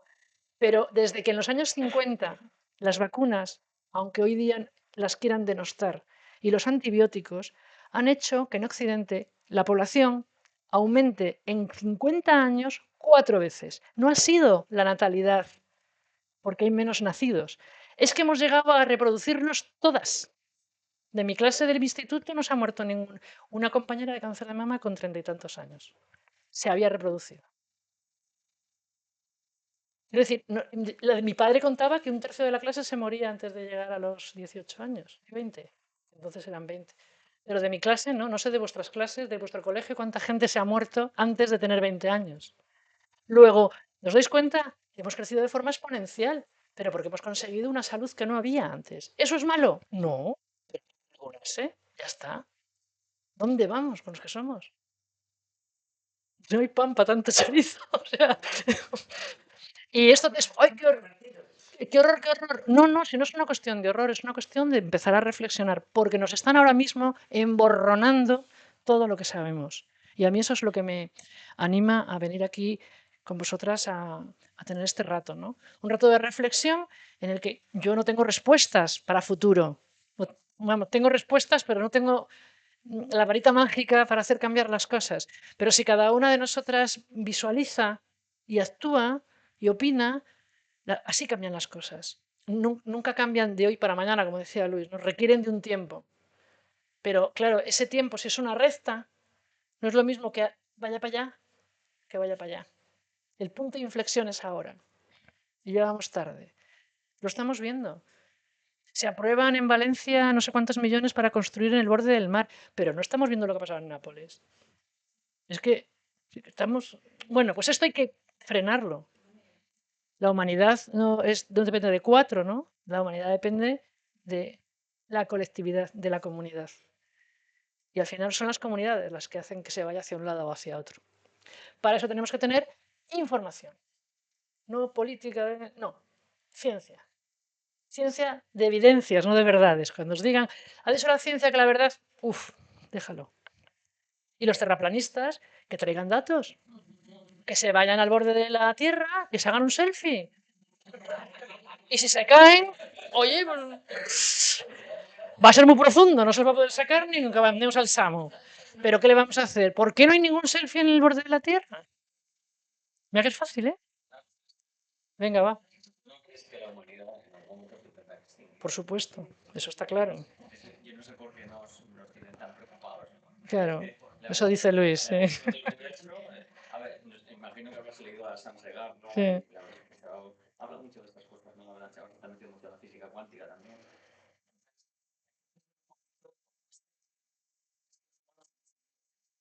Claro, somos hijos de Dios. Bueno, los chicos sois hijos de Dios, las chicas somos una versión a... Sí, sí, claro que sí.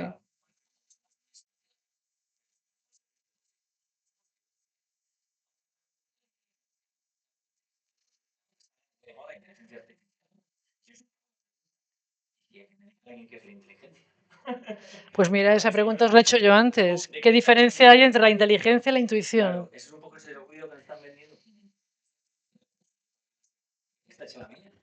Entonces, bueno, pero desapareceremos como especie. Sí, sí, sí, eso no te quepa la menor duda. Como desaparecen las estrellas, como desaparecen los planetas. Sí. ¿Cuándo? Sí, sí, incluso está calculado, no sé cuántos millones de años, sí. En otros 45.000 millones de años.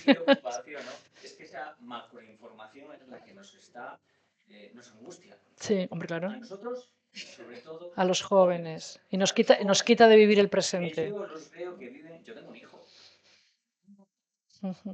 Desde la pandemia están. Una vez me viene y me pregunta, cuando Putin entra en Ucrania, dice, tengo una aplicación que me dice que los misiles que lanzaría Rusia no llegarían a España.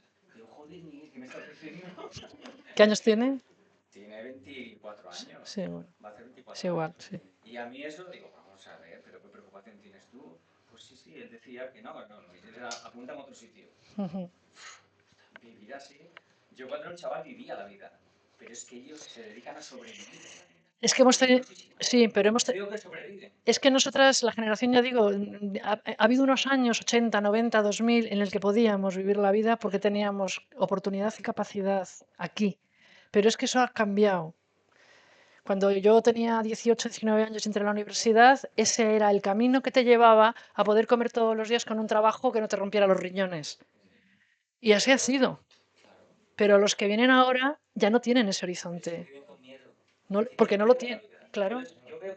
Y encima ha llegado la pandemia que dices, ¿y esto? Pues anda, o sea, que somos vulnerables. Y es que nos educan para ser eternos.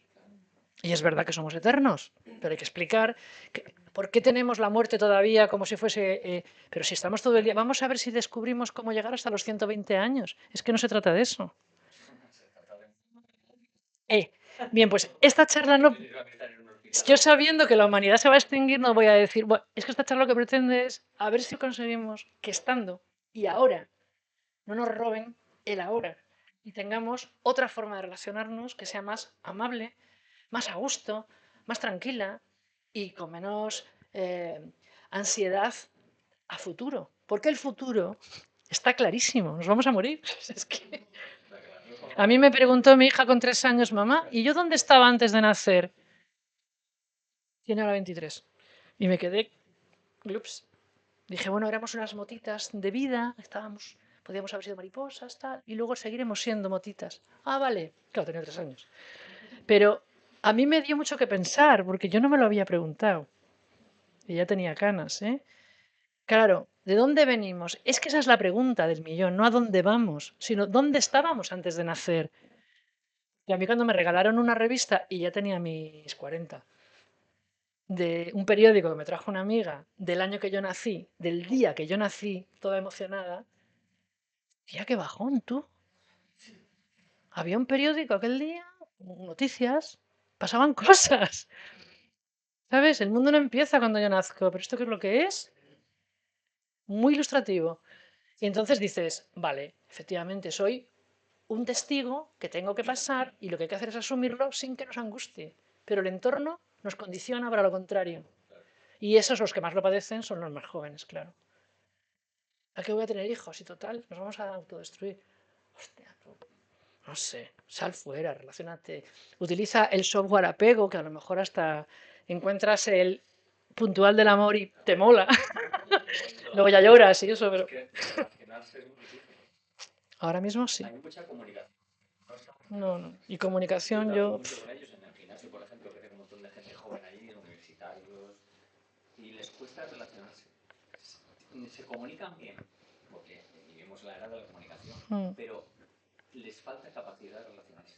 Oye, imaginaos además hablándote por el WhatsApp, donde el tono, el olor, el matiz, Es que están perdiendo no sabes si te están diciendo que sí o que no, porque tú solo... capacidad sensitiva. Exactamente.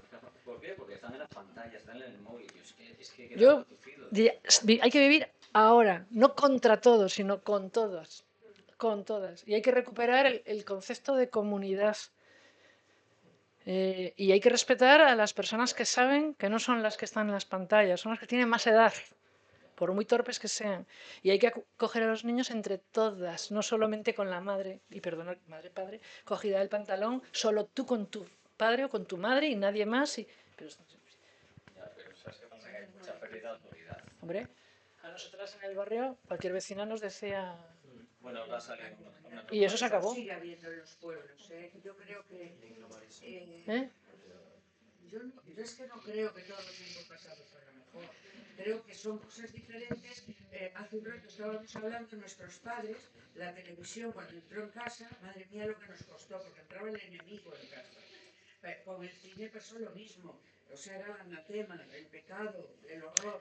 Con los móviles, los chicos de ahora se adaptarán, porque para ellos, yo lo comparo un poco a lo que pasó en los años 80 con la heroína. No sabían lo que era y era muy cool pincharse en comunidad, porque no sabían los resultados. Los chicos de ahora que tienen esa sobreactuación con los móviles, con los mensajes, con las redes sociales, quizá van a padecer dentro de un poco de tiempo las consecuencias de esa incomunicación humana. Pero yo creo que eso, no sé, yo es que soy... sí, que saldrán adelante, pero hay que ver los peligros. Soy una Mariel, la heroína se llevó por delante a una generación. Pues es de lo que se trata, de que no se lleven por delante a una generación. Y la heroína no fue cool porque se facilitó. Porque había, en un sistema político, que también podríamos entrar en ese trapo, que no quería movimientos sociales ni jóvenes reivindicando. ¡Ras! Fuera, ¿sabes? Tú le das al niño al móvil para que no te moleste. Bueno, pues de eso tenemos que aprender que... Exactamente. Entonces yo creo que eso luego lo van a padecer, pero a ver... Psicológicamente va a haber muchos problemas. Hombre, pero pensad una cosa, vamos a ser optimistas. Las que somos de la generación pasada, hace un rato estábamos hablando, ¿cómo nos han educado, Melissa? Y aquí estamos, ¿eh? O sea, nos han educado. Bueno, yo sé alinearme. O sea, por favor. Exacto. Yo me sé, siempre lo digo, yo me sé de memoria el carnaval, le puedo cantar, no lo voy a hacer, pero es decir, nos han educado así. Y hemos roto, fijaros las mujeres de nuestra generación en los estereotipos patriarcales que nos han educado. Pues resulta que hemos roto eso, salimos a la calle y nos hemos ciscado en el machismo y en todo. Es decir, que yo sí que creo que somos como las que tenemos una capacidad de regenerarnos y creo que los críos van a padecer lo que decías, van a tener ese lastre y algunos se van a quedar colgados, pero yo creo que van a ser capaces. Sí, pero tenemos que... que no se tienen que dar cuenta ellos solos, que somos una comunidad. Claro. Que es otra división que nos hacen. Clases de 3 años, clases de 4 años, que no. Que tenemos que ser todos conscientes para tratar de que eso sea lo menos dañino posible y se borre lo antes posible. El niño y la niña ven lo que hace el papá y la mamá y probablemente el papá y la mamá están con el móvil. Sí, realmente no les podemos achacar a ellos. No, para nada. El problema es nuestro. Es nuestro, sí. De padres sí. Nosotros los que queremos una sociedad de chavales así. Sí. O estamos consintiendo que sea así. El problema, yo lo que detecto es que los veo que se están deshumanizando.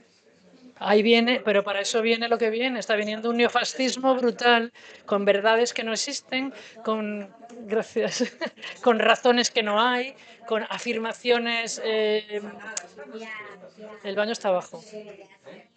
A ver, y ahora con las nuevas tecnologías, yo lo que observo es también esa corriente transhumanista, ¿no? Perdona, señora, quiero hablar. Ay, por favor. ¿Qué relación hay con la microbiota y el autismo? Que lo he escuchado por ahí y también lo mencionaste. ¿Hay algo concreto Sí, se sabe que enfermedades como el autismo están relacionadas con tener una serie con no tener algunas bacterias que sí que deberían de estar en ese microbiota. Es decir, y dando pastillas de bacterias se está empezando a ver resultados increíbles, pero no solamente con el autismo, incluso con el Parkinson también. Enfermedades neurológicas que dando como tratamiento pastillas con bacterias liofilizadas, que hasta hace 5 minutos se daban pastillas sacadas de las heces humanas, y de hecho así es. Ay, ay, ay. Bueno, y se ponían enemas. Cuando yo os doy la clase en los últimos años ya se empezaban a dar enemas y había incluso, se pagaban deposiciones en la Puerta de Hierro de Madrid, pero hace 10 años. Bien, lo que sí está claro es que dependiendo de las bacterias que tengamos, hay enfermedades que podemos corregir porque ellas van a producir las sustancias que nos permiten que nuestro cerebro funcione de otra manera. Como si fueran vitaminas, como si fueran heces, se llamaba. Si no sé si estabas tú cuando yo hablaba de los trasplantes de heces en el 2009, 2010. Ah, bueno, ahora ya están liofilizadas, sí, ya son pastillas. Pero el ser conscientes de que tenemos aproximadamente 2 kilos de media en nuestro intestino. Bueno, de hecho las heces, si las miramos al microscopio, es un pool de bacterias. El abono. Y fijaros, si no hay abono, no crecen las plantas. Porque nos han dicho que las plantas toman de la tierra el nitrógeno. No, las plantas no saben coger el nitrógeno que tenemos mogollón, no lo sabemos hacer ni las plantas ni los animales. Son las bacterias las que están en las raíces y les pasan ya el nitrógeno hecho orgánico. Es decir, las bacterias son las que mantienen el sistema vegetal y animal como tal y como le conocemos. En estado de salud, lo que entendemos por salud. Una cosa, antes hablaste también de las enfermedades autoinmunes, que yo no sé si hay más ahora de las que había de antes. Ahora, desde luego, prácticamente Sí. todo el mundo tiene alguna. O hablan Y problemas con los químicos y tal. Entonces, es una cosa que me llama mucho la atención. ¿Por qué nosotros mismos nos estamos produciendo estas enfermedades? ¿Por qué el cuerpo hace eso? Lo que decía el compañero, porque estamos en entornos en los que no somos capaces de relacionarnos con bacterias de ningún tipo. ¿Pero qué son las bacterias?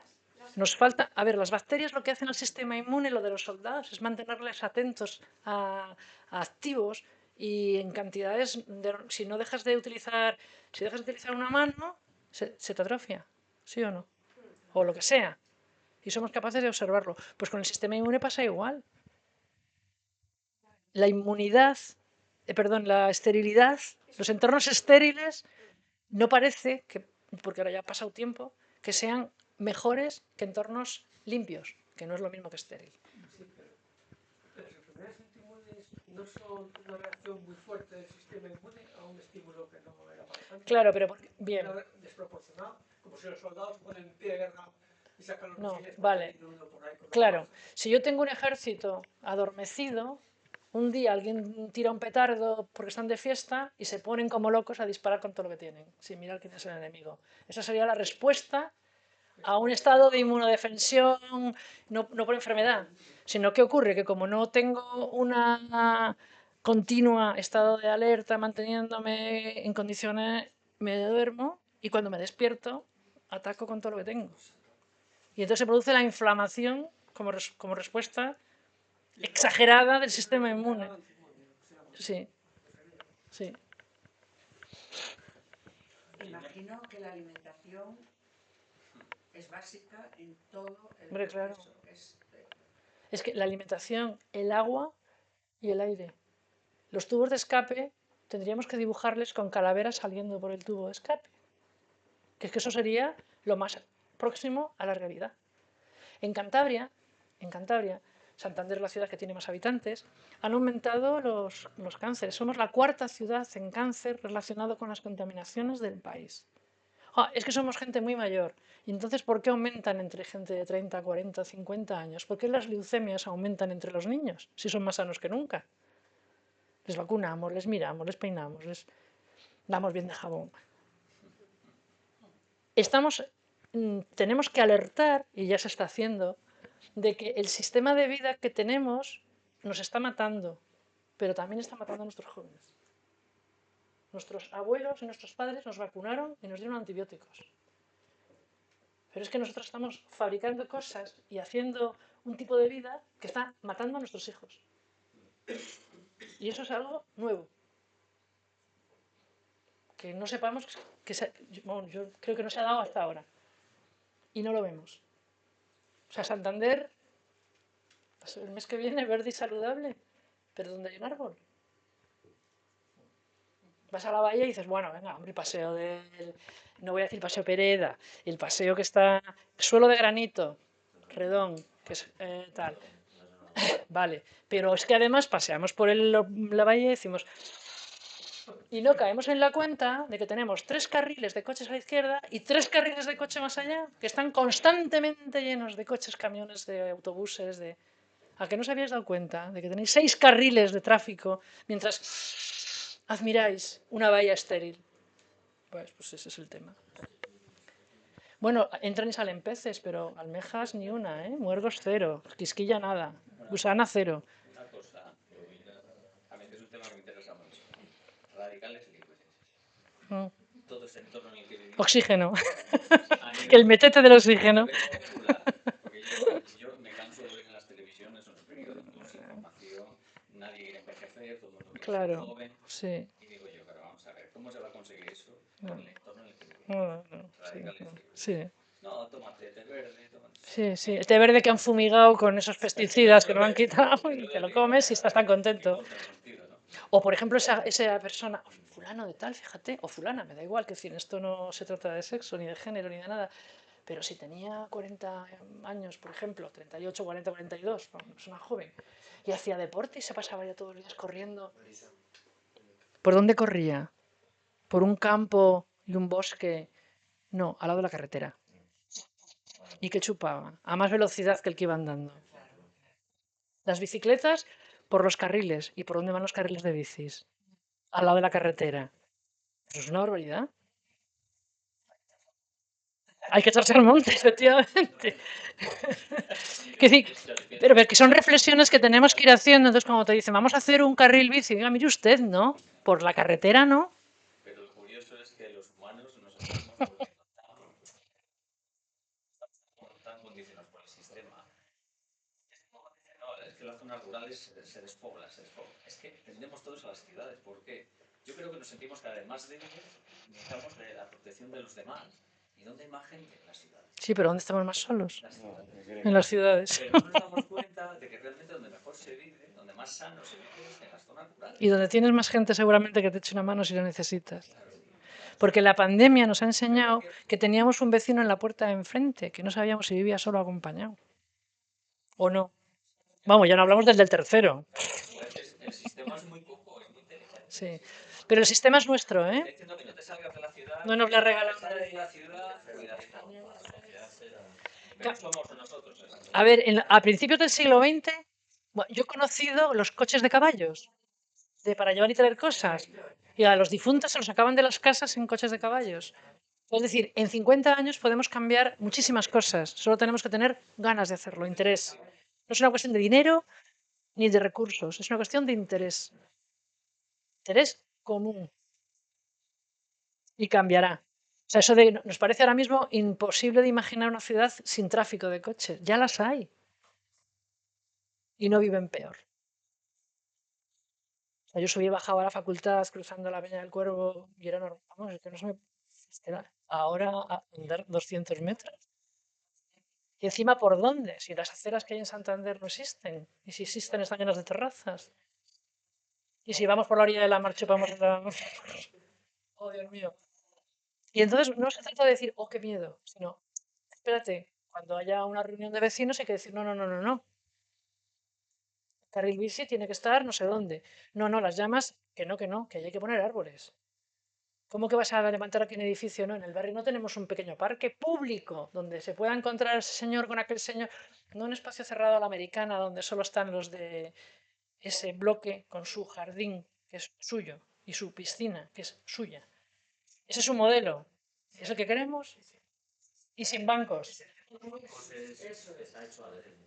O están rodeados de terrazas también ahora. En 2 años hemos... Pero tenemos que pedir para que nos den, aunque lástima es porque se supone que nuestros gestores, que pagamos para que nos gestionen, pero bueno, esta es la realidad. O votamos gestores que gestionen lo público, o hay que empezar a decir, oye, mira, sí va a ser que no, ¿eh? Uno solo nunca va a hacer nada, pero hay asociaciones de vecinos que están sensibilizadas, grupos de amigos, hay que hablar del tema, hablar, no pasa nada. Poniendo tus cañitas, tus tapitas, y cuando pase algo como lo de este verano, dar un porretazo encima de la mesa. No puede repetirse lo del ¿qué me estás diciendo? Que no es cuestión de decir, es mi territorio, mío. No, es nuestro. Y de los que vienen detrás. No sé, yo no sé si el esfuerzo de la presentación nos sirve para... que hay que irse. Todos tenemos casa, pero además el respeto a la persona que está. Que nosotros estamos. Bueno, muchísimas gracias por vuestra participación. El mes que viene hablaremos aquí de Santander Verde y Saludable que me estás contando. Y si os apetece, pues aquí estaremos, ¿vale? El día 19. Para que